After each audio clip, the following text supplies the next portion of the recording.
Welcome to the Postgame, patrons. We are back with Trevor Beaulieu of Champagne Sharks. So much to get to. Welcome, new patrons. I'm just in communication here with David Slavic with all of the Discord activity. Here, of course, with super producer Matt Leck, head theoretician David Grishcom. We're going to finish the Black Panther conversation. I'm going to white-splain it. It's only I can do. I'm looking forward to it. I'm loading it up. I'm letting you explain your perspective before I explain what's what.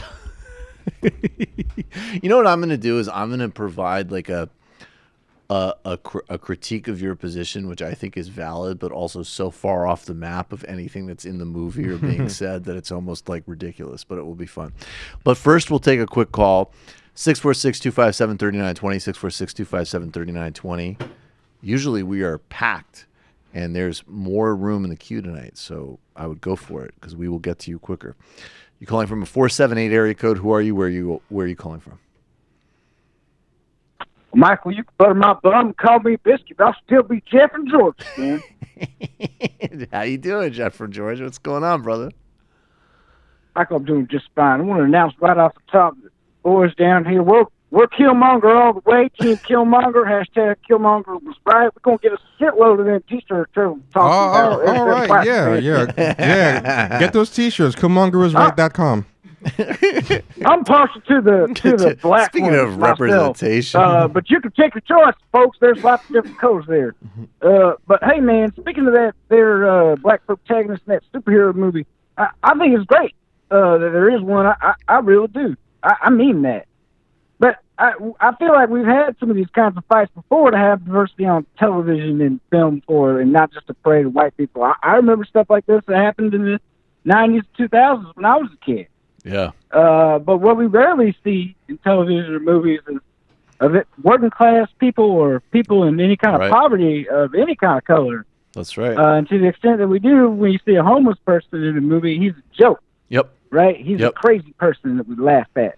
So I just want to make that quick point. All right, man, it's becoming increasingly absurd how unequal our society is becoming. The more and more they push this stuff on us. Personally, I think because more and more people are poor and working class. That's right. I agree. But go ahead, man. Go ahead. I hope that credibility of my white skin helps you out a little bit, Trevor. Go ahead and white explain to him, Michael. Have a good one. I want to add to what he's saying. Wait, he's asking you a question. No, I want to add what he's saying. Like, what you're saying, I really believe it because you look at the pedigrees of actors now. Actors and a lot of writers, because I'm big into old movies, like Turner Classic Movies. I watch it all the time. Do you watch Ben Mankiewicz on there? Yeah. He's a buddy of mine. Yeah, I have him on. Yeah. I saw that. I actually, my wife makes fun of me because I watch old movies more than new ones. I don't watch a lot of new movies, but I like them because of that class angle to them. Makes sense because when you meet up with Trevor, when you hang, he goes, "How you doing?" Saying, "Hey." I was wondering, I always wondered where that was coming from. Yeah. And some charming gals the other side of the bar saying, Yeah, see? But your boy Nas likes that too, man. That song. I knew subconsciously I was walking into a trap. Yeah, but the actors now, Benedict Cumberbatch, his family his family owned slaves. Literally owned slaves? Yeah, at a huge plantation. They're like filthy rich. Imagine they're sitting in a plantation like, well, we have human beings which are torturing in bondage one day. So our great-great-great-grandson can play bad remix of Sherlock Holmes. Yeah. There's a long-term design to this. A lot of these guys are kind of like slumming or just playing with the parents' money. The guy from La La Land his parents are like both Ivy League, and he went to the Ivy League, and so he gets that luxury to hone his craft and whatever, because he doesn't have to do like a day job being a waiter or do something to make money waiting for his directing to happen. But all the actors now, you don't get those old school biographies where of people who are really interesting. Yeah, like Cary Grant used to paint buildings or something, and he was just like working those type of jobs. He was an acrobat. He did all these weird jobs before he stumbled into acting, and a lot of people were like that. That doesn't happen anymore. Yeah. It's like so many other things, actually. We have a very special caller on the phone now, and I will get to all the rest of you very soon. But now we have co-super producer David Slavic. Hey, Dave. Is on the line. Hey, how's it going? I'm really glad to be on. I very rarely call in. I think you never call in, actually. He called in the I first don't time call I it. was I don't. I'm in the Discord world. Yeah, you're in the Discord world. You know, like usually I'm about 6 IPAs in at this point. So that that always I always think like this is a professional show. Do you need that many IPAs to tolerate Michael? Is that what it is? You gotta knock back 6. So Trevor, you guys can both get the fuck out. Say. I have a beer question for you right off the bat. We talk about brand a lot. You know, Michael's a core brand proposition guy. What do you think would be the beer from Michael if you had to recommend it to really represent the Michaelness of his drink? That's a heavy question, man. You can't answer that lightly. Hold on. What? That is a super heavy question, actually. What is the core beer? It can't be too. Because it can't be too we're always Brooklyn. trying to It can't be a micro. evolve, you know. I feel like it's got to split the middle. It can't be like a Coors Light kind of thing, but it can't be like one of those micro brews that you describe with notes. You know? Right. Yeah. It's gotta be. It's gotta be a middle beer. Well, yeah. You don't want anything that you have to put through a filter. That's not his style. Yeah. You also don't want anything that. You also don't want anything that tastes like it's Denny's coffee either. You know. I know what Mike. I know what What are Mike the would like. class implications of Michael's beer choices? That's my question. I know what beer Mike will like. Which one? I tried one called Smooth Beats Miami. That's Mike's beer. Okay. I totally buy it. Yeah. I totally buy it. It's called Smooth Beats. Smooth Beats. So it has the it's some type of Caribbean shit. Yeah. Smooth Beats. I'm looking up a beer advocate. Let him explain. Let him explain. Oh yeah, no Smooth Beats. I know Mike likes the music, like right. It has a hip hop kind of reggae type of vibe to it, being called Smooth Beats. It has coconut in it. It has an IPA, so the white people like that because it speaks to the white in me. Yeah, it's a coconut IPA, so the coconut part helps cover like the brown people across the world. It literally sounds like that's my dating profile. Coconut That's IPA. how Michael he likes them from the islands, but a little local.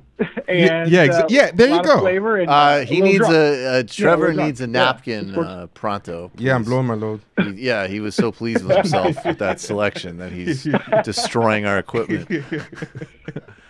So Finback Brewing, if you're listening, you could sponsor the show. Contact me at davidslavik@gmail.com, and we will arrange a sponsorship. Wait to do that in the regular show. We'll do that in between, explaining why capitalism is literally eating the earth. We'll arrange our beer sponsor.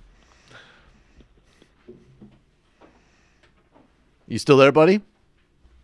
I think he ghosted on us. I think. Well, he still says he's there, but I don't hear him. Mm-hmm. All right, brother. Talk to you soon. Take care, man. Take care. Just opening another beer. Yeah, I think that now he is getting on his IPA quotient. You're calling from a 337 area code. Who are you? Where are you calling from? Hey, Mike. This is Colin. Hey, Colin. What's going on, buddy? I'm doing good. I have a few disagreements about like the Killmonger thing. Okay. Yeah. Yeah. No, it's just his anger. Well, I don't want to spoil it for anybody, but I think his anger it was justified, and his intentions were noble. But all right, stop being an apologetic white person and get to the real point about why Killmonger was bad. All right, I'll coax you through it. Well, he was two wrongs don't make a right. He was imperialist. Well, he was extremely imperialist. Ooh, you see how smart my fucking listeners are? You see right here? He's taking the deep critique, you motherfucker. Colin, you're a genius. I love it. Well, he's I'm just gonna spoil it. Well, wait, please spoil it. All right, hold on 1 second. Really quick. Number one, we are all adults, and I don't believe in spoilers, and shut the fuck up. Yeah. Number two, if you insist, please skip ahead. Number three, if you're listening now, you're a patron, and you're right, so I'm sorry. Pause. Colin, go ahead, spoil it. All right. All right. All right. So they have this like fruit that the Black Panthers. The Black Panthers are all the kings of Wakanda. Right. And they eat this like fruit that's irradiated with vibranium, and nice. it gives them the powers like enhanced speed, enhanced strength. So in the movie, when Killmonger becomes king of Wakanda, he burns all of the fruit, every last one. And he says, there cannot be a king after me. Oh. So he wanted to create an empire where he was the sole ruler. Right. And there's another line in the movie where he says, the sun will never set on the Wakandan Empire. Oh. Which is like... That's the word of British imperialism. Yeah, and and another thing, he's the product of the military-industrial complex of the United States. After he grew up in Oakland, he went to MIT. He joined the CIA, the NSA, I think. And I read Adam Serwer's piece, and one of the things he said, you can't tear down the master's house with the master's tools. And but the counterpoint, to that, though, Colin, to be fair, I'm loving this call, but the counterpoint would be Adam Serwer is a cuck. So I'm just kidding. Fair enough. Yeah. Yeah, it's just these even if we were to say like these using those types of policies like arming insurgents, saying that's okay, it's not good policy, like, because it doesn't work. The U.S. has tried it for years, and it just doesn't work out in the long run. Let me just add. I think it's interesting like that, because that was like my like. Well, there's 2 points to it, just really quick. I think these are really legit points, and I also think that like there is a way in which you could fit Killmonger, the character, in a lineage of like people who did have a righteous cause, and then forget anything about like two wrongs make a right, not making a right, and respectability politics and all that bullshit. Like Robert Mugabe was a failure, right? Robert Mugabe literally ended up failing everyone because of the policy course that he pursued, and Killmonger seems like he would fit in that kind of mold. But the deeper question, and then respond to all of it, Trevor, though, would still be, I guess, like, if we're taking it outside of the movie, is why, like, inside the universe of the movie, of course he's fucked up, and of course he's not right, it seems to me, in some obvious ways. But on the other hand, like, why is that the writing choice? I mean, that is an interesting question to me. Why would somebody who has these sentiments, like, it just as easily could have been like, and maybe it's too risky, like, maybe Black Panther is going to be more like Obama because that's, you know, literally focus group. But why isn't someone like Killmonger like his, you know, like that's actually another trope in movies, like the sidekick or the best buddy who's a lot more like edgy and radical and pushes the envelope more, but is a good guy, right? Like, it is pretty weird that you would have a movie that is like the first like major black superhero movie, and the main antagonist is like an articulator of like black liberation. That is pretty bizarre. It's a weird choice. That's one of the framing problems I have with the movie. The other being the CIA agent. It's just that was a bad look. Yep. One of the problems with your question is it's so multi-part. It's so multi-part. That's why I want to cut you off, because if you had anything more to the question, I don't know what else to answer, because it's about like 4 or 5 things. But okay, one thing is that he's no, it's fine. But I had to like make notes because it was like you hit on like 5 things. So one thing is the imperialism. So the argument is he's bad because he's an imperialist. And see, I get that, but this is where the movie loses me, right? Okay, so he's an imperialist, and he's bad because he's just as bad as the oppressor or whatever. Okay, that's fine, but in that case, why is it Black Panther can work with the white CIA guy himself, the actual oppressor? If the oppressor is as bad as the wannabe oppressor, then why can Black Panther choose sides? If Black Panther at least was saying, I'm against Killmonger, and I'm also against the CIA and the established imperialists. If I'm against the wannabe, then he would be like Nehru and Tito. Then Black Panther would have been part of like the non-aligned movement. Yeah, that would have been interesting. But but this is what annoys me with Black Panther. Yeah. Killmonger has to go because he's the wannabe oppressor. He wants to be the imperialist. You can't, the whole thing about you can't destroy the master's house with the master's tools. But then after Killmonger's gone, Black Panther's doing business with the master. You can destroy the master's house with my tools.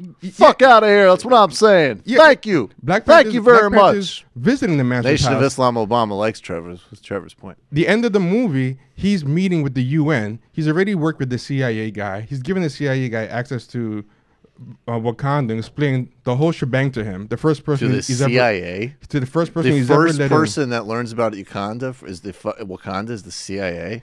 And he's talking about giving... Yeah, that's a bad look. And he's talking about giving the United Nations access to a whole bunch of their innovations and technology. Well, yeah, why not? What about Kofi Annan? Maybe Kofi Annan ran the United Nations.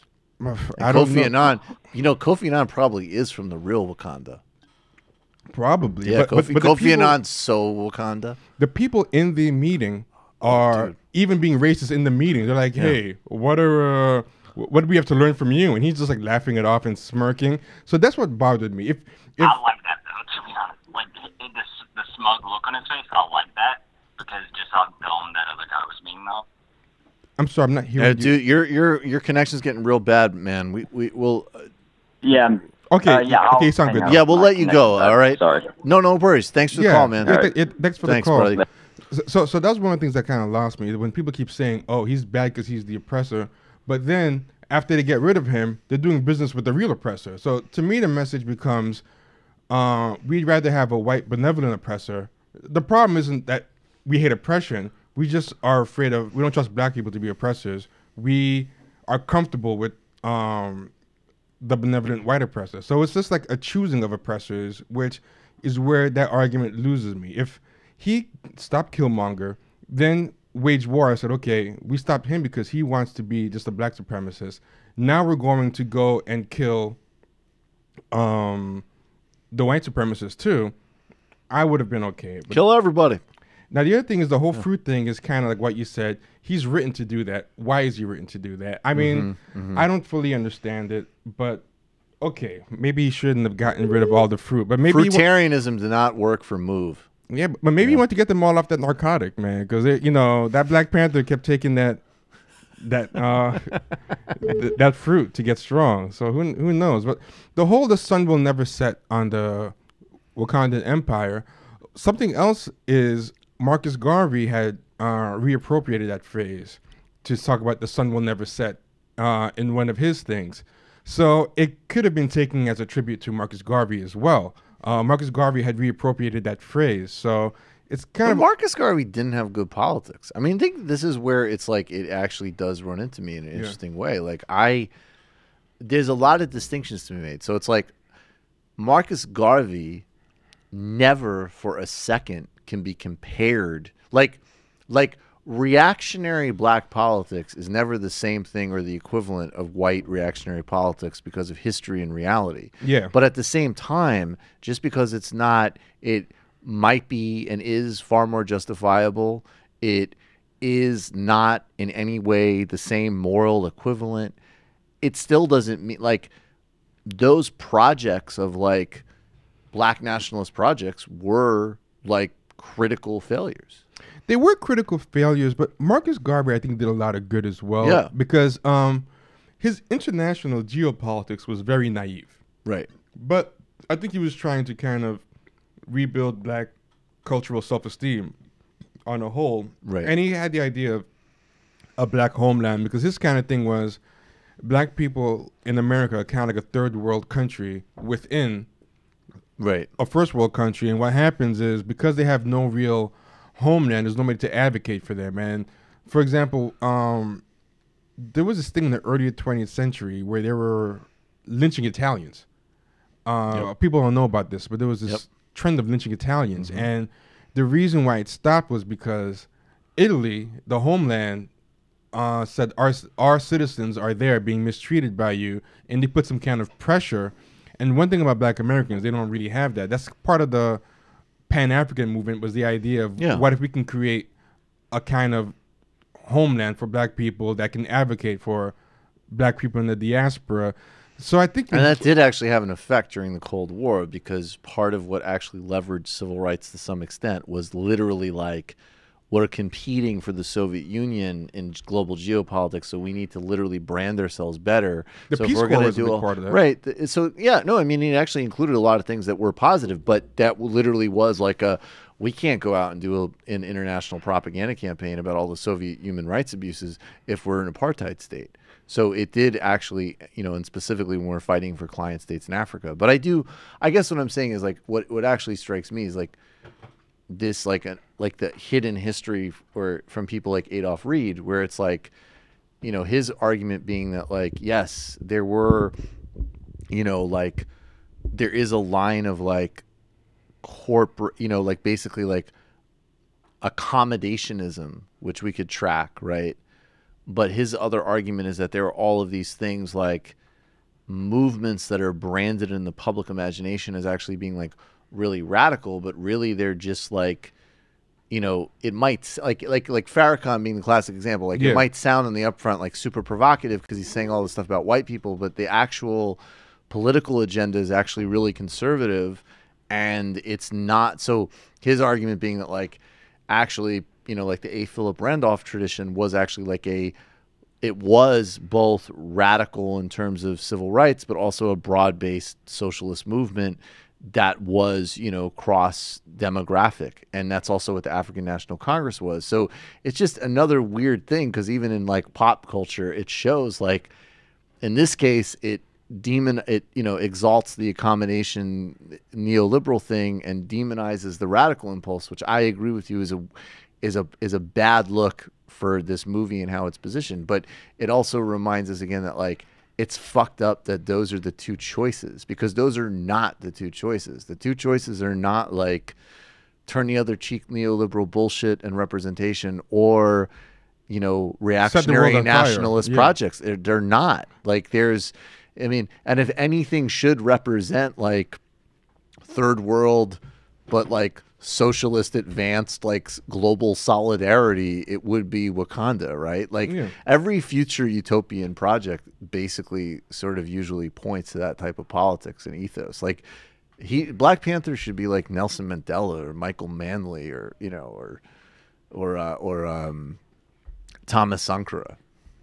Yeah, and here's something else, right? He said, so the sun will never set. I mean, you can see it in various ways, but it doesn't always have to be that. But the other thing when he said he was imperialist, and Leslie Lee pointed this out to me, and I had forgotten it, and he reminded me, because the kind of painting is he was just about kill white people, but when he was actually confronting the Wakandan inner circle with his plan, they were saying, we don't care about whatever, and then Killmonger says, but doesn't everybody come from Africa?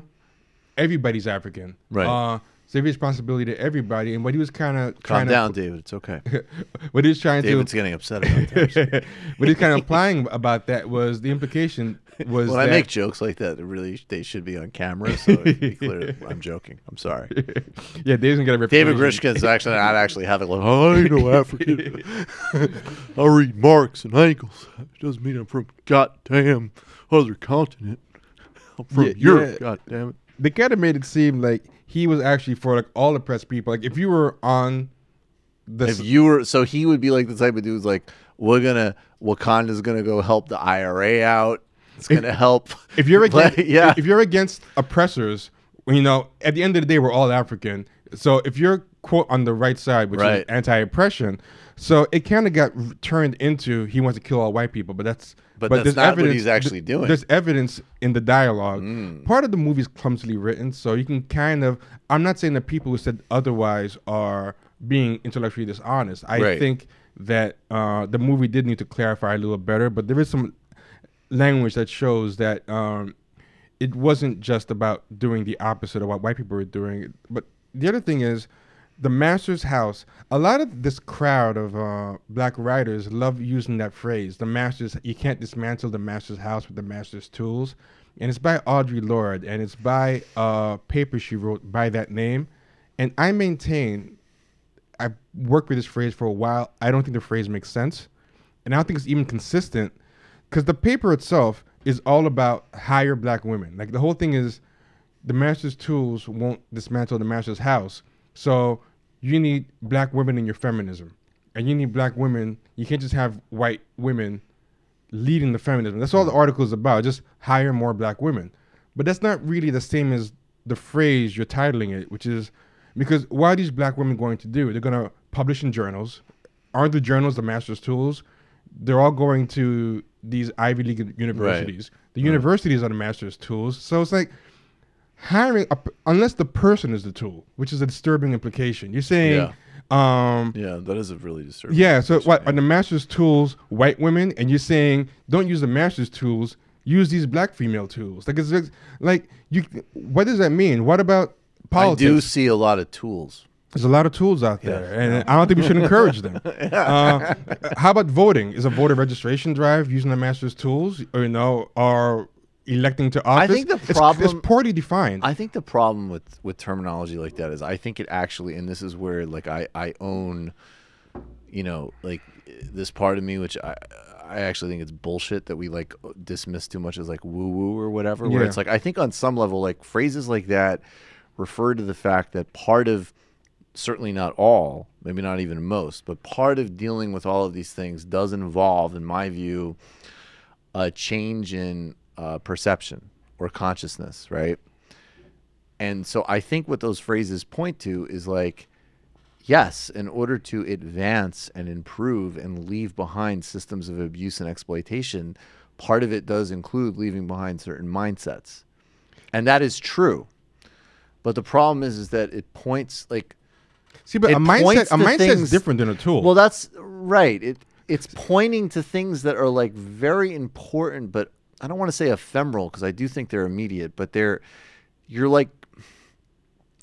you're confusing something that I think does have more, at least in my read, have more to do with mindsets and perception than literal, like, that doesn't even mean anything, because also, like, the master, like, there's only so many human tools that we all have access to, period, whether that's votes or weapon or economic systems. Like, that doesn't really mean anything in a practical sense, but in a perception sense, I think it means a lot. I don't know if that makes sense. But this is the problem. By how imprecisely it's phrased, it just ends up being something people just use to shut down arguments, because it gets used imprecisely. And what I mean by that is, she could say something like, the master's blueprints can't be used to build a house for the oppressed. That, I mean, it's not as catchy. I'm just doing it on the fly, but it's like...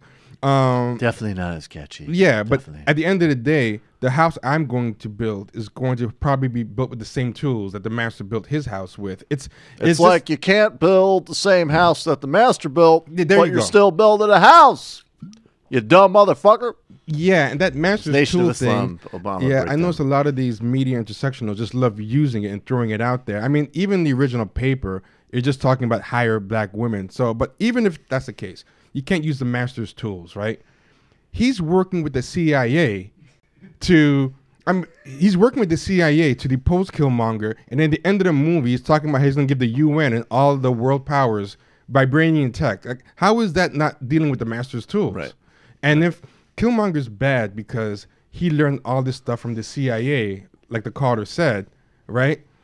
That would be like, so that would be like a snitch who's working with the police to hurt all these people in the community. And I'm like, fuck the police.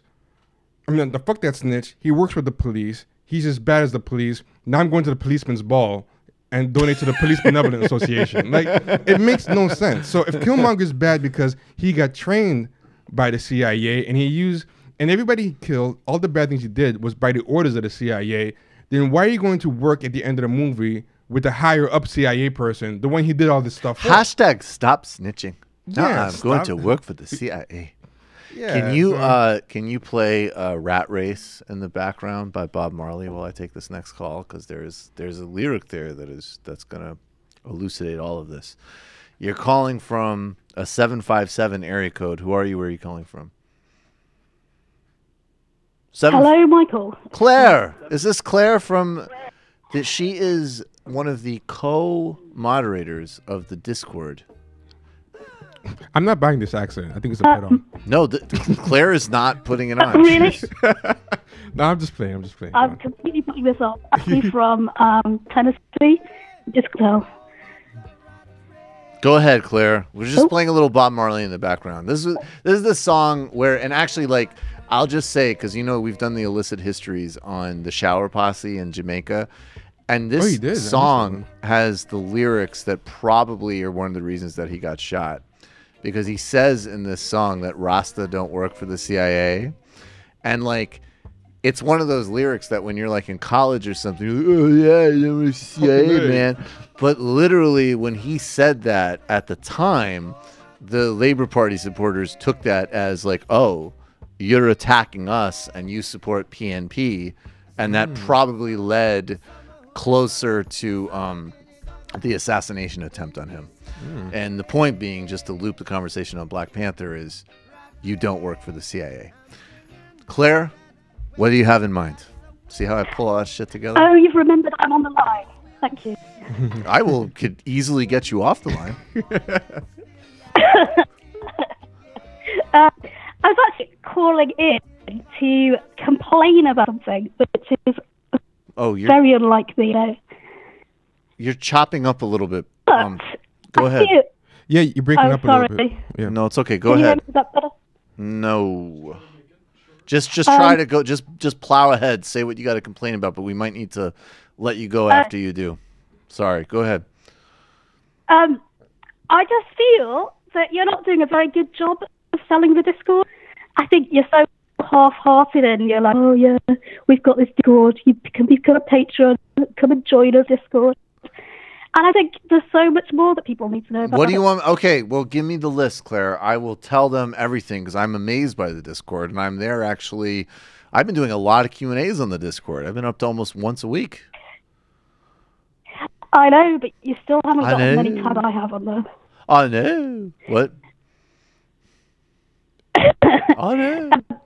So. Yes. People can join our movie nights. They can join our Cultural Marxist Movie Appreciation Society. We can talk to Jamie on there, because Jamie comes on there more than Michael does. Okay. You can talk to other friends of the show. We occasionally get Michael in for a Q&A session. But most of all, you can just hang out with cool people who are on there. And I will do a much We also have a little bit of a... Finish we it. also have a little bit of a drinking game going on. So, I was wondering, what do you think people would need to drink to? What do you think the most common things you say on show are? Grotesque. Nope, not on that. Mediocre. Nope. Oh, well then I don't know what game you're playing. Neoliberal. Nope. Moron. Okay, we have pseudo-woke. Pseudo-woke. Say that, people need to drink. Okay, fair enough. Pseudo-woke, pseudo-woke, pseudo-woke, pseudo-woke, pseudo-woke, pseudo-woke, pseudo-woke. Yep. Go ahead. Dum-dum left. Dum-dum left. I haven't said that. I haven't, you know what? That's a good phrase of mine, but I haven't said that in a while. I say... Core brand proposition. Core brand proposition. Okay. You guys are never drinking. Can you do an imitation of Sam? Do an imitation of Sam. Okay, fair. That happens. And? Okay. Do you mention Adolf Reed a lot? Yeah, Adolf Reed, I could see. He's legit. He's like the guru. What do you want from me? Adolf Reed is the sock guru. And we have a few for Mr. Let as well. Yeah, what is Let? Needs to cut your pronunciation a little bit more. Okay. Matt needs to talk about North Dakota. Right. He needs to explain something that nobody understands whilst talking about North Dakota and correct your pronunciation. Okay. The line is really bad, Claire. You got to call again. Will you call again next week, please? It's no problem. But we'll do this next week. But I got you on the Discord. Okay, let's do a few pieces of sound. I will get to all the callers, I promise, and then the Discord questions.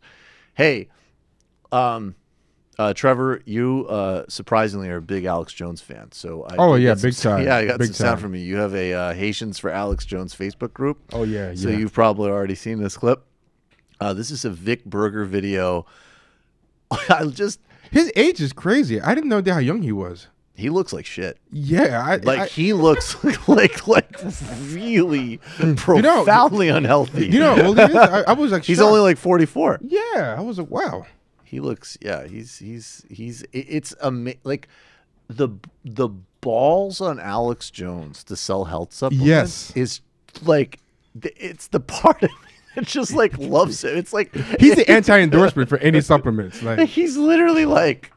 You can look like me. This is Alex Jones explaining why Donald Trump is probably going to need to start having people arrested. This is a Vic Berger video, our buddy Vic Berger. Oh, he's good.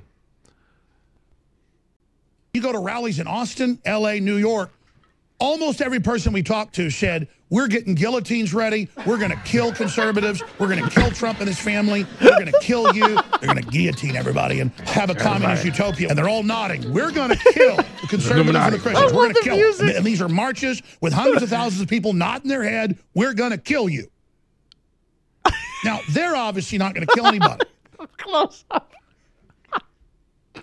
But they are on board for it. They are scum of the earth. We have hardcore, real authoritarianism here that wants to overthrow the country and that wants to arrest and torture and kill its opposition. As far as I'm concerned, the safest thing to do would just to be have Trump just go ahead and have the army go ahead and arrest these people. That's all. We're in a red alert right now. We have the army just arrest these people. And I guarantee you, George Washington, if stuff like this was going on, would go arrest the people that were doing it.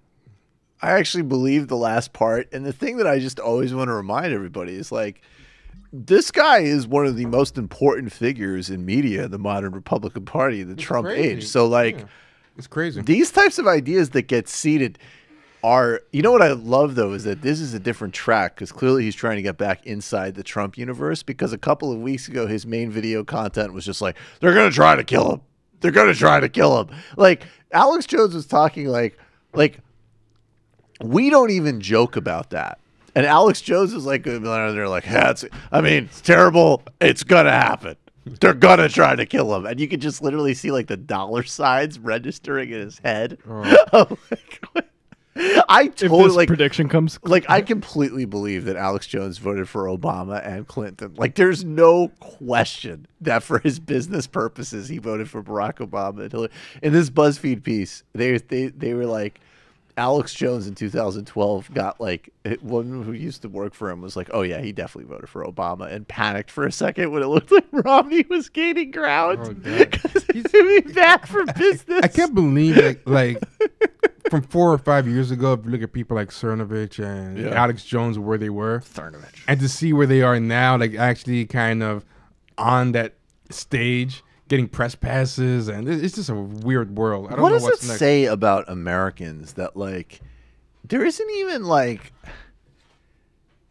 we have like our like the con artists of American life are not even like. In a way, it's like not even fair to call him a con artist because it's like it's all there in front of you. Like he sells supplements and he does a before and after picture where he looks like shit. And then 40 days later, he looks like shit. And it's there and everybody sees it. And he makes millions of dollars. Like it's actually like radically transparent. I think in 12 years, the poop emoji is going to be like elected to the Senate or something. Like, we're getting that bad. We're going to elect the poop emoji to office.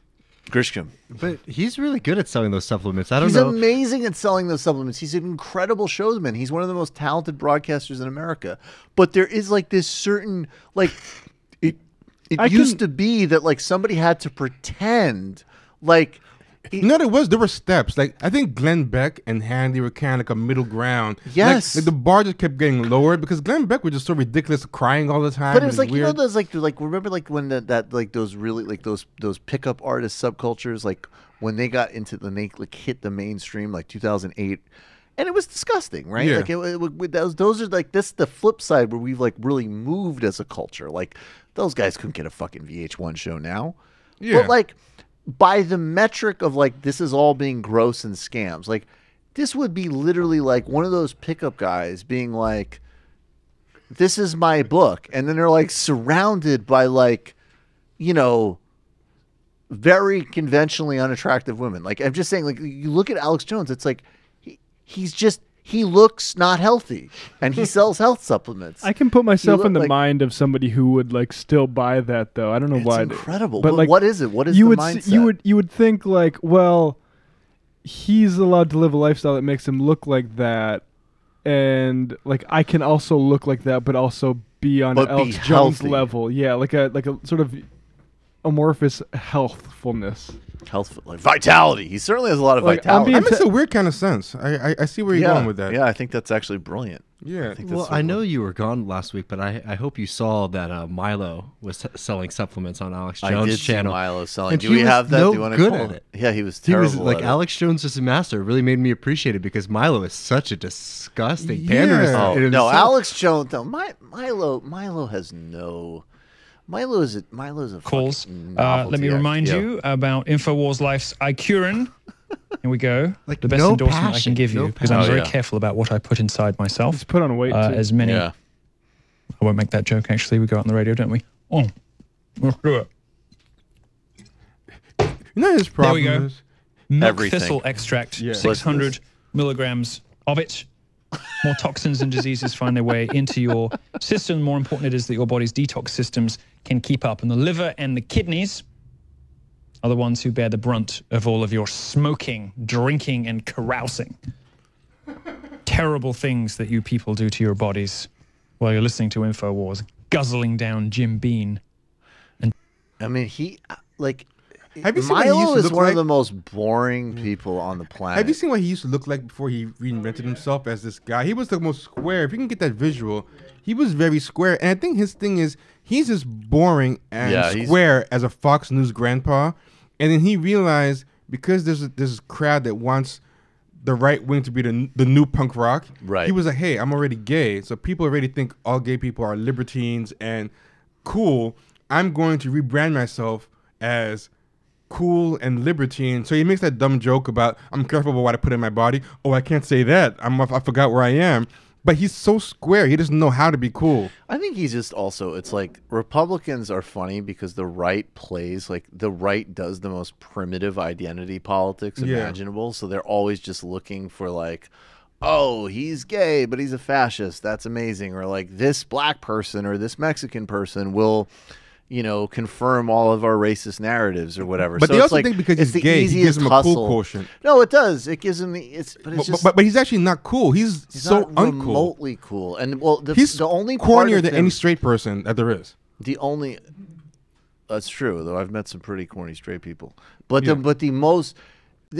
only thing that gave him any type of edge or pathos was that he clearly resented the fact that his stardom could only come through the types of losers that would be drawn to him. Like he would show up at like a college campus and be surrounded by like these horrifying aggrieved social mutants and just be like, okay, like this is my catch-22. Yep. I need all this adulation. I need this worship, but I'm only going to get it from the most unappealing, pathetic people imaginable. This is Milo. This is who he truly that is. wasn't before he rebranded himself. Although it shows you, you know, I should encourage everybody. I mean, look, man, you know, just attitude shift and a little bit of a makeover is within everybody's grasp. Because look at this. Have you seen the picture where he's dressed like Poochie the dog? No.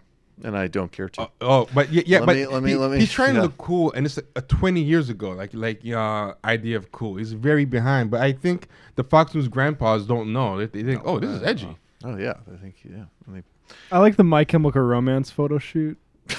Jesus Christ! All right, let me take a call while you're looking for that. You're calling from a 509 area code. Who are you? Where are you calling from? Hey, dude. Hey. Ronald Reagan. Ronald Reagan. How are you, brother? I appreciate any show that gets around to touching on Glenn Beck, because I was a big Glenn Beck guy back in the day. Yeah. Not like an actual fan, but I watched it every day in law school after my classes got out, because I was so fascinated by just like the weirdness of it. But one of my favorite gross missteps of the Glenn Beck show, the Fox iteration, was that Van Jones was this radical leftist, like Black Panther guy. And now he's like writing books with S.E. Cup. He's just the worst.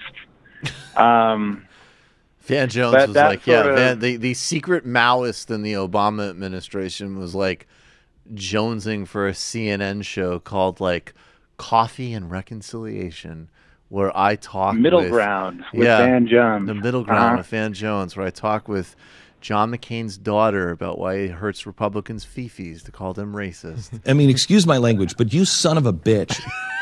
Yeah, exactly. Thank you. Well, it was a big deal because he was the green czar. Remember, right. It was like a huge deal that Obama had czars. I remember he was a green czar. I remember and his that. name was kind of weird. Anyways. I remember that. So I do have a question. I wanted to do this for a while. Really I want to make sure before I throw down the money that you guys are going to follow through. I want to buy you guys a bucket of Glenn Beck survival food, and then have you review it on the show. I will do that. What is this Glenn Beck survival food? Is that still in business though? Because I feel like all of his stuff is failing. Well, if not Glenn Beck, then I'll buy the Jim Baker one. But shit. It's basically like a Home Those Depot are still in stock. bucket full of dehydrated food. Delicious meals for after the apocalypse. All right, you guys down? I don't know. Matt and David, are you guys down? I'm down. I want Glenn Beck's food review. Glenn Beck's is my Patriot Supply. Yes. His business is still open? Yes, we'll do it. Ronald Reagan, if you sip us the food, we will do a Michael Brooks show review of the Glenn Beck survival kit food. Yes.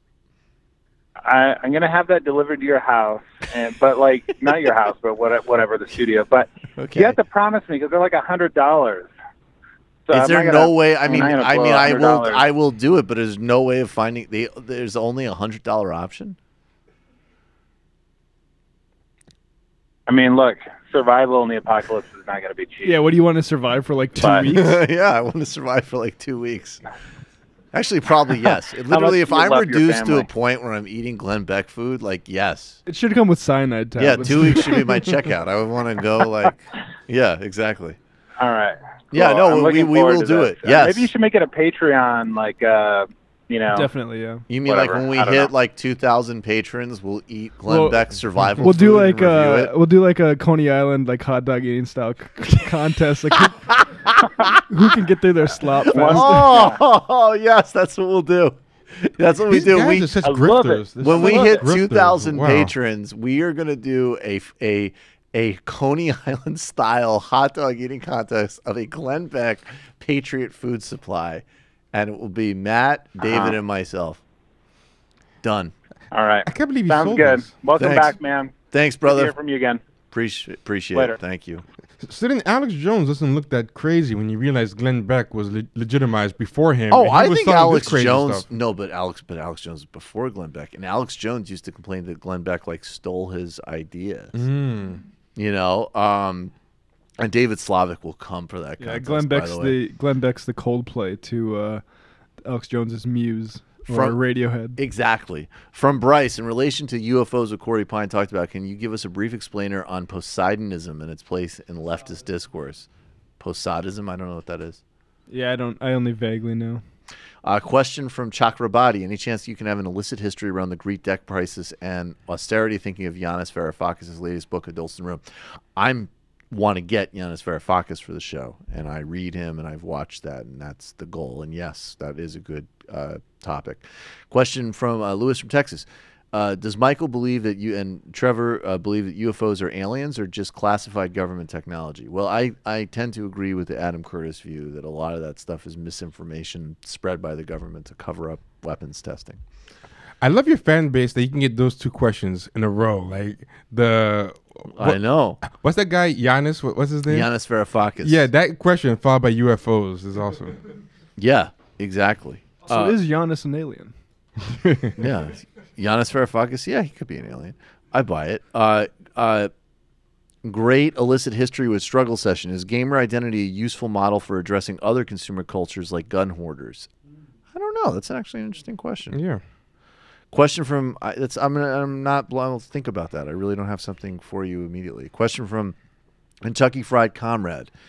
Can you briefly mention and expand on some underrated leftist voice throughout history? I always think, I've talked about him before. I think Michael Manley is a very interesting figure and worth having more understanding of. Question from Huge Mistake. What would you say is your favorite entertainment property that is capitalist BS, but you don't care anyway? Oh, I mean, like basically all entertainment properties I like. I don't know. I don't consume culture. I'm like a normie in culture, especially when it's problematic. I love problematic content. Trevor, you have anything that comes to mind? Repeat the question again. What's your what would you say is your favorite entertainment property that's capitalist BS, but you don't care anyway? See, that's a good question because I liked a lot of stuff and I just don't like a lot of stuff anymore. So I don't know, but before it would have probably been what would it have been? Just heard you say you don't like a lot of stuff anymore. I don't know. I'm like a curmudgeon now. I can't think. I'll get back to that. I don't know. You are a douchebag. What do I like? I don't know, man. It's hard. I think I don't know if it's capital. I mean, I don't even think of it that way, to be honest with you. But I mean, I guess Bruno Mars. That would probably be the closest. Oh wait, does music count? I thought you just meant music counts. Sure. Okay. And I don't even really like Bruno. Like, I actually think, honestly, more in terms of the type, like everything from like Howard Stern to Sizzla, that I'm like, that's genuinely problematic, and I fucking love it. Oh, Popeyes. That's probably more where I'm at. Does Popeyes count? Oh, I think Popeyes definitely okay, counts. Yeah. Because you're literally destroying the planet and torturing animals. Mine's fast food then, too. Matt's like, oh, I got mine. Grisham, what's yours? Probably Texas football. All right, you haven't seen me watch it before. I do. I literally, we're going to Periscope. We're going to watch a Texas football game together, and I'm going to make inappropriate jokes the whole time. Watch you get all worked up. What do you think of this debate about arming teachers with guns? Says about efforts to stop the school-to-prison pipeline. I mean, it's pretty self-explanatory to me. I do think it's important. You make the schools prisons. You make the schools prisons, but you don't make them look like prisons. I think it's a great idea. Just have them all armed, grenades. Yeah, exactly. How do you get Alex Jones' YouTube channel back up? He's got child support to pay. I think it is still up, right? He just got a strike. It doesn't mean it's actually off. He's temporarily, I think, suspended for like a week or two. What did he do? I'd love to know. Yeah, we got some stuff on. Let's get to that.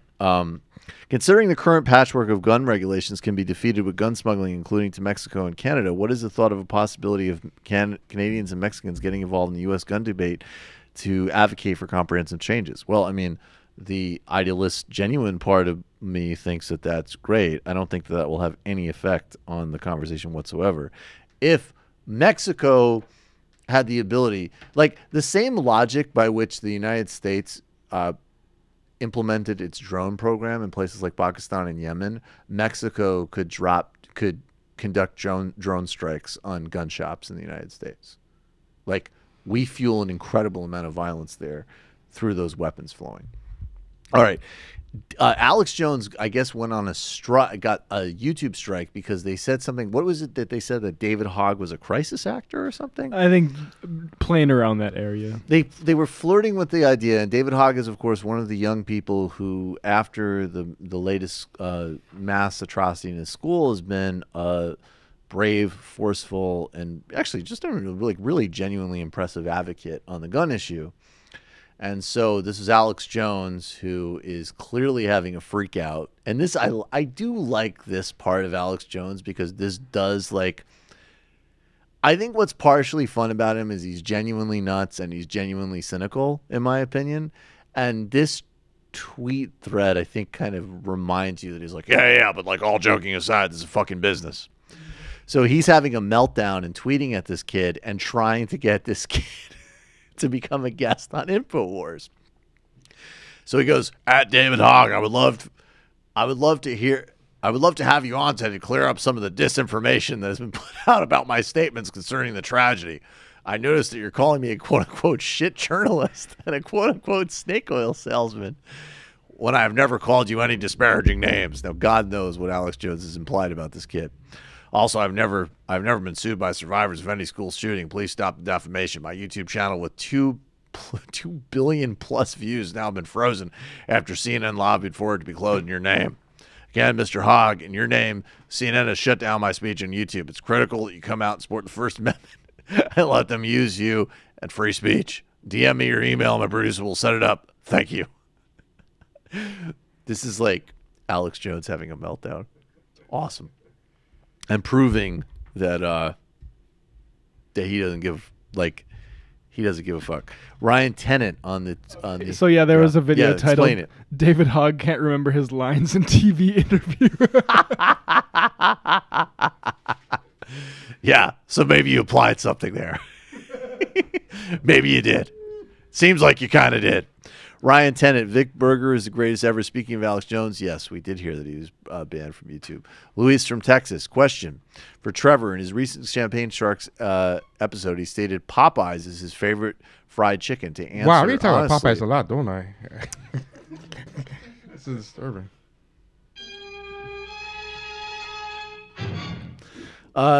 Answer honestly, T, earlier were you eating Popeyes or KFC earlier tonight? Neither. I was eating, what's it called again? Fletcher's, the barbecue place. I don't eat KFC. I don't like KFC. KFC is the agent. I don't like it. KFC was depicted very badly in Undercover Brother. Bull Prague. Not only would he have charged the Parkland shooter without a weapon, President Leroy Jenkins announced he's running again in 2020. I don't get this joke. What's this joke? Leroy Jenkins is a character, I think there's a funny video from like 10, 15 years ago about people playing World of Warcraft or some such game, and they're going to plan to storm a dungeon, and while they're planning, one of the characters just gets bored of the plan and screams his name, Leroy Jenkins, and storms into it. It's amusing. Okay. You're calling from a 6'5". Fair enough. You're calling from a 651 area code. Who are you? Where are you calling from? This is Leroy Jenkins. Just kidding. Hi, my name's Chris Lopaco. Yes, the Chris Lopaco. And you know, food buckets, they may be expensive up front, but like after the apocalypse, dude, then they're really worth some real, I don't even want to say cash, but they are worth like chickens and bulls and virgins and stuff. So chickens, bulls, get your food buckets now, folks. Anything else you had in mind, Paisan? Yeah, well, if I had to pick a beer for you, you were talking about like what's your beer? Right. Sing Ha. It's a Thai beer. Okay, it's very good. All right. It's light and it's got a little bite to it and it's worldly. Like it's just like you, man. Okay. Thank you. I'm going to Cambodia in a couple weeks here, and I'm going to be trying to do a documentary on my brother who worked in the fields under Pol Pot. And so if people want to go to Patreon, patreon.com/theexperiment, like those donations, those $1 donations will hit on the 1st. So then I have a little money in the next couple of weeks. So that'd be awesome. Patreon.com/theexperiment. And I was going to talk about Alex Jones, but you guys covered it, man. This high school kid's bullying the alpha male, so it's pretty funny. Yeah, he's cucking the master. And they got video cameras, and I like that. Do you think, though, that maybe those kids can be oversaturated, though, with that coverage? Do you think people will start to get sick of them? I think people get sick of and stop paying attention to everything. So they should take the opportunity that they have, and let's not overthink it. That's basically what I think. Word up. Yeah, thanks, brother. Appreciate it. Bye. Bye. Yeah, I think something will knock them out of the public eye before people have a chance to get tired of them. It's just how the news cycle works now. Yeah, exactly. Like, Trump will shit himself on or something on Trump TV. will be like, I never said that Indian people couldn't shoot guns. I just said that they look like bugs. But I never said that. What's the problem? They'll be like, why did you say that they looked like bugs? I don't know. But many people had said that in a certain sense. Can we find Donald Trump Jr. saying that Indian people smile? Have you seen that clip? I got to play that. It's the last. There's a bunch of calls. I'm going to run through them if you can find that. You're calling from a 352 area code. Who are you? Where are you calling from? Hey, Michael. This is Saman. Hey, who? I'm sorry, Saman? Saman, yeah. Oh. I called you a while back about Jimmy Dore stuff, and if you remember, and if you don't, it's okay. I mean, I don't. Because, you guys. Yeah, well, it was. I was sort of defending him, but you guys won me over, so I'm now a patron of your show, and I stopped my support from his. So just wanted to update you guys on that. Wow, this is a war. Yeah, it's been a while. That's what I'm talking about. I'm on some Killmonger shit myself. I won't stop till Jimmy Dore's homeless. So I actually wanted to. I'm just kidding. I'm joking. That was a patrons only joke. Well, but maybe he should bear the consequences of all of his acceleration as bullshit. No, I'm just no. I mean, look, you know what? Somebody actually, I think we just have to accept at a certain point that this Jimmy Dore shit really matters to people. I actually just got a message from somebody the other day, like, who I respect, whatever, defending him, and I think his anger is actually awesome. I appreciate that he speaks clearly and directly to people. I think he has some really good instincts, but he's bought into some fundamentally stupid arguments, and he keeps riding with them. And when you have things like the decision today on indefinite detention, as an example, which is like, that's Nazi shit, I just can't ever feel comfortable being in a position where I'm going to have other people bear the consequences of my experiment in my head. The reality is, dude, is that if I was actually just thinking incredibly narrowly in terms of me personally, Donald Trump being president is better for people like me and Jimmy. It's better. It's better for this business. More people are worried about politics. Yeah. I'm thinking about dreamers. I'm thinking about Iran deal. And I'm also thinking about, I think that change actually more likely happens when there's actually, usually when there's like a little bit of opening in the system.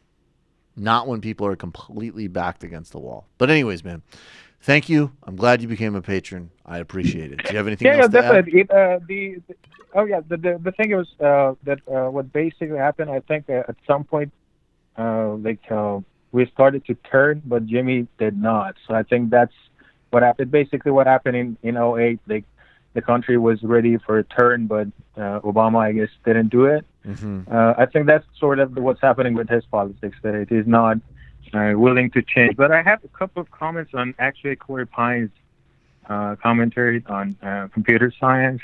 I don't know if you guys have time. We don't have much time, so maybe just make a quick comment, but please call back in again next week. Yeah, I'm going to call back then. Yeah, call back next week. We'll have more time. I'll get to you. Thanks, man. Yeah. You're calling from a 954 area code. Who are you? Where are you calling from? Hi, can you hear me? Yep. This is Marcel from Durham. Hey, what's going on? Hey, so I just wanted to talk about Black Panther again real quick, and I guess I don't like comic book movies that much, so I don't really pay attention. So I didn't know anything about the movie until you guys talked about it tonight. And I didn't know about this plot with Killmonger and that he wants to liberate Black people worldwide, and he's the villain. So that infuriates me, because this whole thing that this is empowering for Black people, and that this is something that we should all look up to. Like, you want to hear an extra galling plot point? Is there any other the weapons that are meant to go worldwide to black people to help them liberate themselves worldwide get shot down by the white CIA agent. The Wakandans give the white CIA agent a ship. I gotta tell you guys, I'm getting more and more excited to see this movie. It sounds really heartwarming. Yeah. The Wakandans give the white CIA agent a ship, and you're supposed to root for him to shoot down all the weapons that are gonna go to black people. You know, it'd be amazing if you did like the opposite of that woman with that dumb tweet, and you recorded like a white person going into a movie, and they stand up and clap. They're like, "That's us." Sorry about that, black people. It looks like the CIA wins again.